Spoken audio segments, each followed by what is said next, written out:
niya, tapos sa dulo, malungkot na,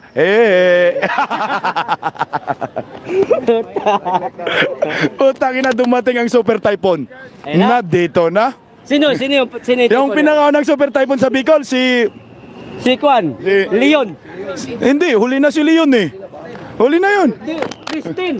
Si Christine. Ito na. Si Christine. Ito, Ito na. pinakamagandang istorya. Dumating ang super typhoon. Sabi siguro ng kalikasan, ang mga Pilipino, tanga pa rin. Ang tigas ng ulo. Tigas ng ulo.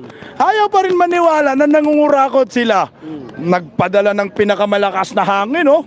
Doon sa tinamaan yung Bicol region. Putang ina, bangba ng Bicol tol eh.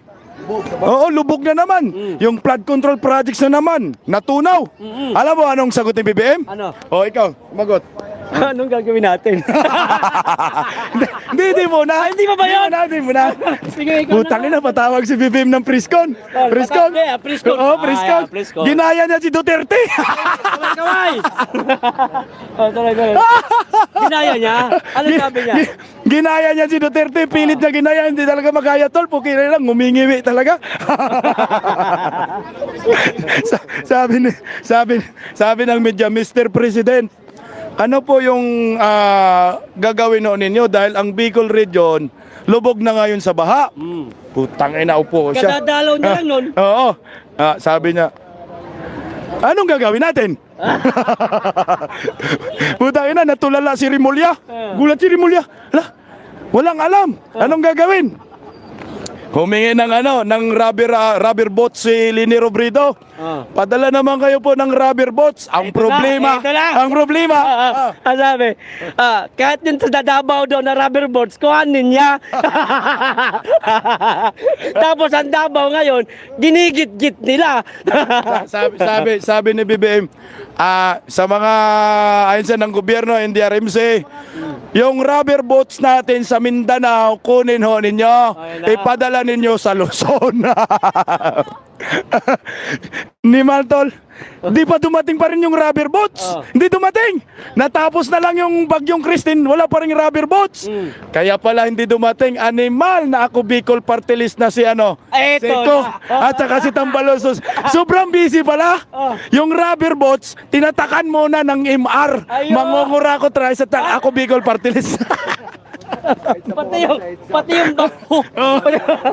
Okay na yun. May tarpaulin pa. Nagpa-print pa ng tarpaulin. Lubog na. Reklamo yung mga taga Bicol. Pumunta ngayon si BBM. Pumunta si BBM doon. Alam mo ba anong sinasabi niya? Kung bakit binaha sa Bicol? Putang ina tol, na-overwhelm daw ang flood control project. Putang. Animal kita. Sabi ng media kasi noon, Mr. President, payag ka ba imbestigahan ang flood control projects? Sabi ni BBM, bakit? Imbestigahan ninyo. May flood control projects naman Meron naman talaga. Talagang ano lang talaga. Na-overwhelm lang yung flood control projects. Meron Kaya tayo gumagawa tayo ng bagong flood control projects ay gago. Bagong naman, gastos. Mangungutang na naman. Ito na. Sos, bumagyo muli. Ayun na. Leon. Si Leon. Baha na naman ang Bicol. Ayun na. Baha na naman. Anong sinabi niya? Ano nga sinabi niya? Hindi ko matandaan. Hindi ko na matandaan. Putang ina. Anong sinabi niya sa Leon? Sa Leon? Ano sabi? Ha? Naganguro from Leon. Tangina. Sabi ng Leon ganito.